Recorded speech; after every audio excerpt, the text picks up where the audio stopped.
Bonjour à tous, j'espère que vous allez bien, que vous êtes en bonne santé et que vous ne vous ennuyez pas trop en cette période de confinement. Donc là, on se retrouve pour le bilan du sujet intitulé le rouleau challenge. Donc c'était le deuxième sujet à distance. Avant de commencer, je tiens à vous dire que je suis très content de tout ce que vous m'avez envoyé. J'ai eu énormément de retours avec beaucoup de productions différentes, plein d'idées, très créatives, donc c'était super et je vous dis encore bravo. Les réalisations, elles ont vraiment dépassé toutes mes attentes, donc ça c'est super. Donc là, dans cette vidéo, ça va être comme en classe. On va voir d'abord quelques travaux d'élèves, on va en parler. On va les regrouper par notion, et ensuite on verra quelques références artistiques en lien avec le sujet. Donc petit rappel, dans ce sujet, le rouleau challenge, je vous demandais de rendre précieux un rouleau de papier toilette. L'objectif était de vous faire réfléchir à ça, comment mettre en valeur quelque chose qui n'a pas forcément d'intérêt, comment le rendre digne d'intérêt, tout simplement. Donc d'abord, nous allons commencer par voir les travaux, quelques travaux d'élèves. Alors, je ne peux pas parler de tous les travaux, il y en a presque une centaine. C'est pour ça que j'ai choisi quelques travaux en fonction des notions que je veux vous transmettre. Mais ne vous inquiétez pas, si on voit pas votre travail dans les prochaines minutes, attendez jusqu'à la fin de la vidéo, je vais mettre un diaporama de tous les autres travaux. Tout ce que je peux mettre. Nous allons commencer pour cette petite analyse de travaux. On pourrait classer les réponses que vous avez données au sujet en 3 catégories. Alors, la première catégorie, ce seraient les élèves qui ont travaillé sur la présentation pure de leur rouleau de papier toilette. Donc, qu'est-ce que c'est la présentation ? C'est la manière dont quelque chose est montré, donné à voir, présenté aux autres. Tout d'abord, il y a des élèves qui ont fait référence à la muséographie, c'est-à-dire à l'art de travailler la présentation des œuvres dans les musées. On peut voir par exemple une installation. Donc une installation, c'est un type de réalisation artistique où on dispose des objets, on installe les objets dans un espace. Donc là, dans l'installation, on peut voir que l'élève a créé un petit musée. Il a utilisé un tabouret pour faire un socle, le socle de son rouleau de papier toilette. Au-dessus du rouleau de papier toilette, il y a une pancarte qui donne des indications sur l'œuvre. Là, sur le papier toilette. Cette pancarte, ça s'appelle un cartel. Et tout en haut, on peut voir Musée des Arts 2040, comme si c'était le nom du musée. Donc cet élève-là, il a présenté son rouleau de papier toilette, qui est un objet intime qu'on utilise dans sa salle de bain.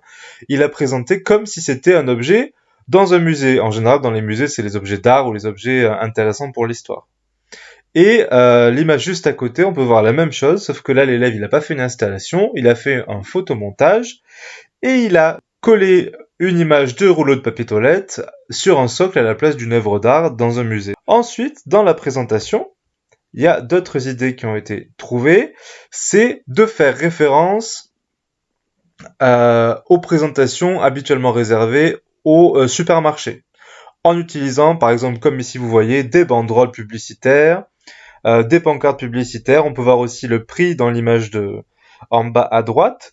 80 € pour ce rouleau avec un code barre. Donc, on peut aussi faire appel à la présentation des supermarchés. C'était une possibilité. Ensuite, une autre idée au niveau de la présentation, c'était de présenter, de montrer le rouleau de papier toilette comme on montre habituellement un objet de décoration un peu précieux ou un bijou.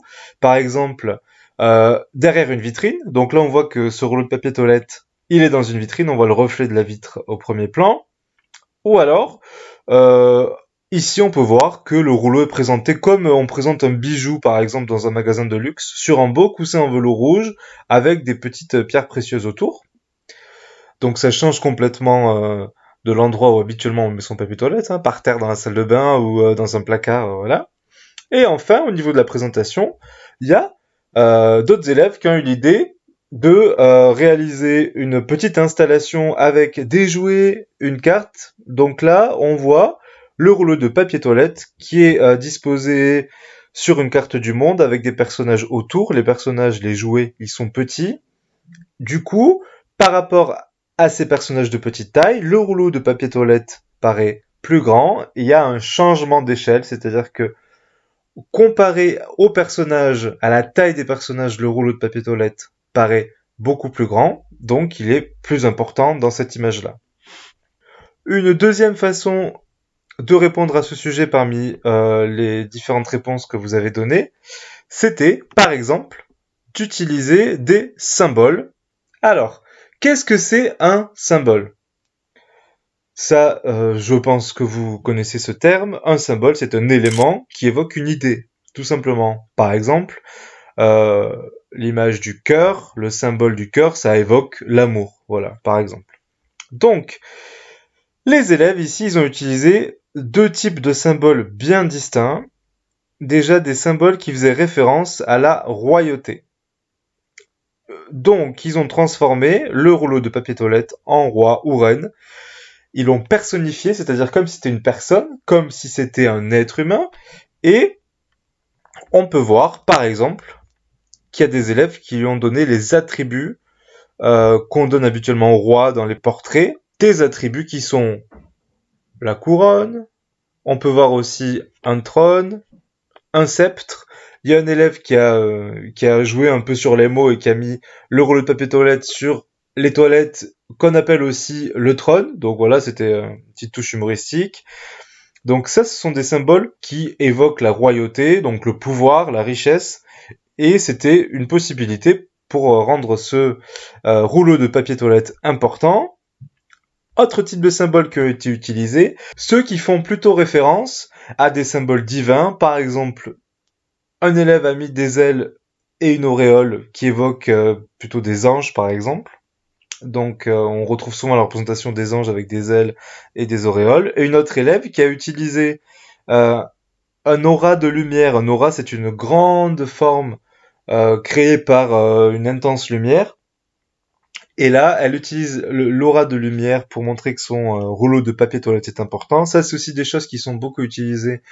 La lumière, les symboles divins comme les auréoles dans la peinture. On en verra d'ailleurs tout à l'heure. Enfin, j'aimerais m'arrêter 30 secondes sur ce travail-là. Un élève qui a fait référence à une peinture de Michel-Ange. C'est un artiste italien de la Renaissance que vous pouvez voir voilà ici. Donc, il a détourné la peinture de Michel-Ange dans un photomontage. Donc, la peinture de Michel-Ange, elle montre Dieu en haut à droite, qui est en train de créer le premier homme sur Terre du bout des doigts. C'est Adam qu'on voit en bas à gauche. L'élève, il a détourné cette image en mettant le papier toilette au bout du doigt de Dieu, comme si c'est Dieu qui l'avait créé. En haut de marche, donc le fait que le rouleau de papier toilette soit tout en haut de ces marches, cette forme triangulaire, elle attire l'attention. En plus, il a mis un symbole, la couronne, sur le rouleau de papier toilette, et derrière, on voit aussi un aura de lumière qui le met encore plus en valeur. Donc là, c'est un exemple où il y a plusieurs symboles qui sont utilisés. Ensuite, la dernière catégorie qu'on pourrait donner aux solutions que vous avez trouvées pour répondre au sujet, ce serait une catégorie qu'on pourrait intituler changement de contexte par analogie. Alors, je m'explique. Le contexte, c'est ce qu'il y a autour de quelque chose qui permet de le situer. Et analogie, ça veut dire par comparaison. Alors, il y a plein d'élèves qui ont remplacé le contexte habituel d'un rouleau de papier toilette, un placard, une salle de bain, des toilettes, par autre chose. Et ce changement de contexte rend le rouleau de papier toilette important. Par exemple, cet élève qui a créé un petit coffre-fort dans lequel il a mis son rouleau de papier toilette à l'intérieur, comme si c'était un trésor. Ensuite, il y a des élèves qui ont eu l'idée de faire un photomontage avec une affiche wanted, donc recherchée. On voit ça par exemple souvent dans les westerns. Là, c'est un rouleau de papier toilette qui est recherché, donc ça montre qu'il est rare, qu'il est important, voilà, qu'il est précieux. Ensuite, une autre idée, c'était cet élève qui a posé le rouleau de papier toilette sur une balance avec des billets à côté. Ça évoque quoi? Ben, ça évoque toutes les choses qui sont achetées au poids et qui coûtent cher. Par exemple, l'or. L'or, ça s'achète au poids et ça coûte très cher. Donc là, c'est en changeant le contexte du rouleau de papier toilette et en le mettant dans un contexte, par exemple, de pesée d'or, et ben, l'élève a rendu son papier toilette précieux, montrer qu'il était cher et qu'il était a montré qu'il était cher. Autre solution, il y a des élèves qui ont fait référence à des concours, par exemple. Une élève qui a mis son rouleau de papier toilette sur un podium à côté de gel hydroalcoolique et de pâtes. Donc ce serait le champion de la pénurie dans le confinement d'après cet élève, le rouleau de papier toilette. Le deuxième, ce serait le gel hydroalcoolique et le troisième, les pâtes.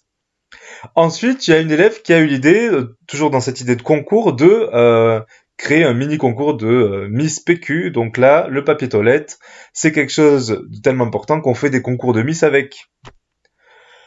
Et enfin, il y a des élèves qui ont fait des photomontages à partir d'images de fiction qu'ils ont trouvées sur Internet. Par exemple, Indiana Jones, Scrat de l'âge de glace, Moi moche et méchant. Et là, ils racontent des petites histoires où le rouleau de papier toilette remplace un autre élément qui était dans l'image. Et dans l'histoire qui est racontée, voilà, on voit que ce rouleau de papier toilette est important et recherché. Et voilà, les gens se battent pour l'avoir. Nous venons de voir plusieurs réponses au sujet qui ont été données par les élèves. Donc n'oubliez pas que pour voir les autres travaux, il vous faut rester jusqu'à la fin de la vidéo. À la fin, il y aura un petit diaporama des travaux que j'ai pu mettre. C'est pas le cas de tous, hélas.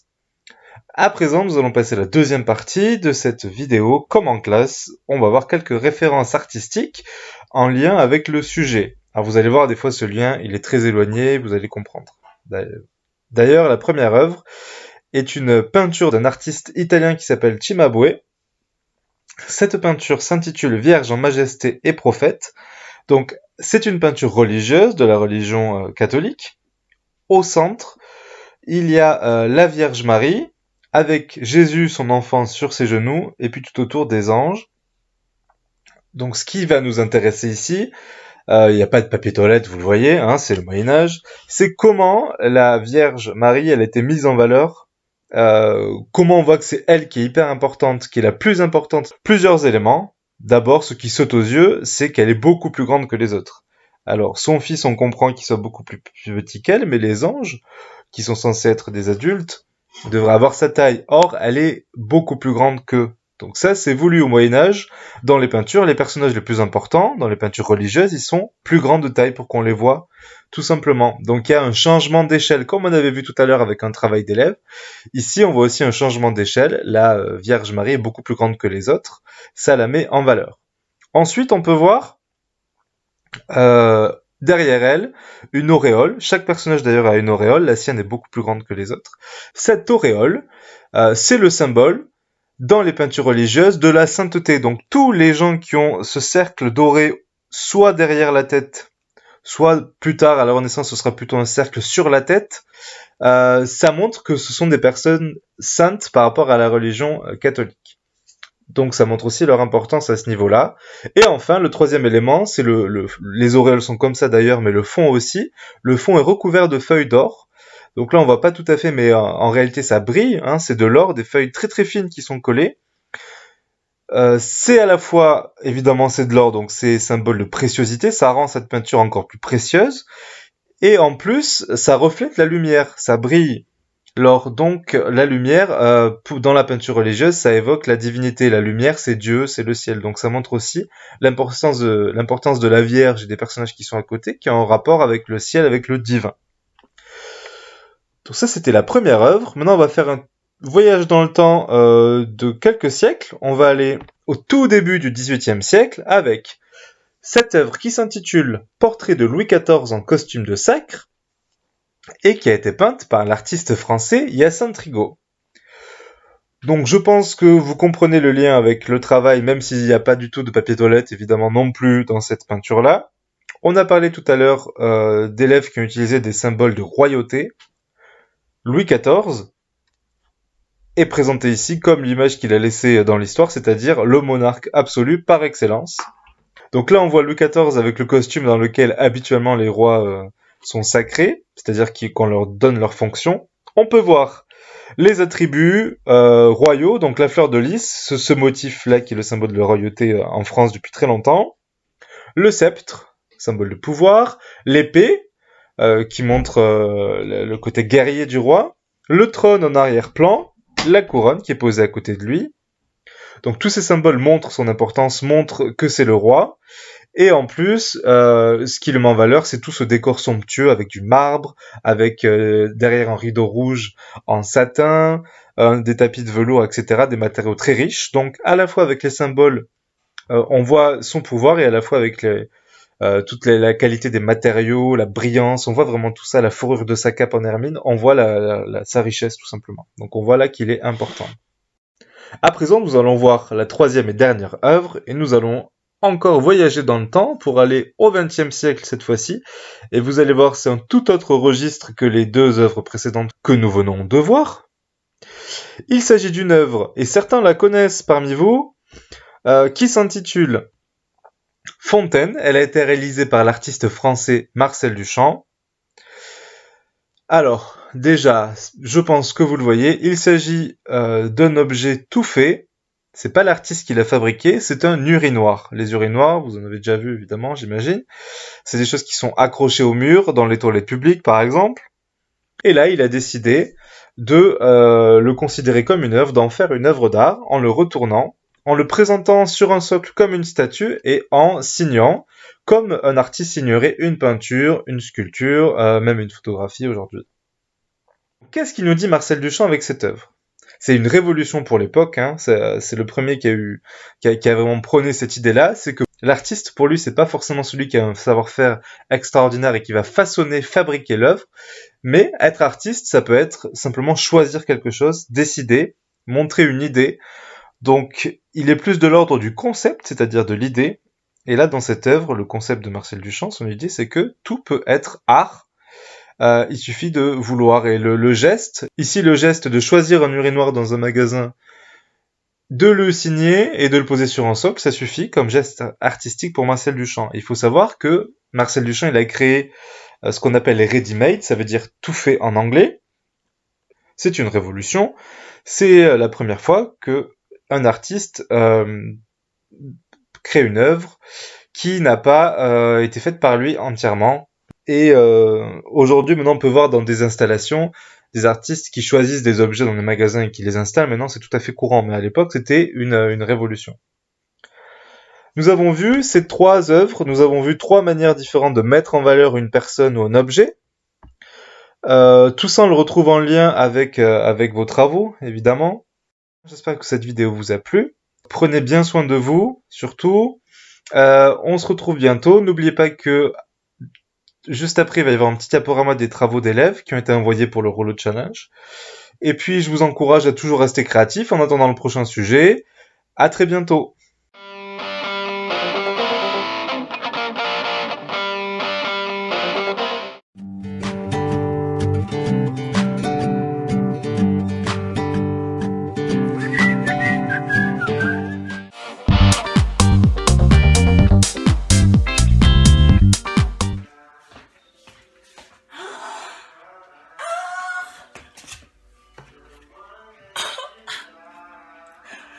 J'ai trouvé le jackpot.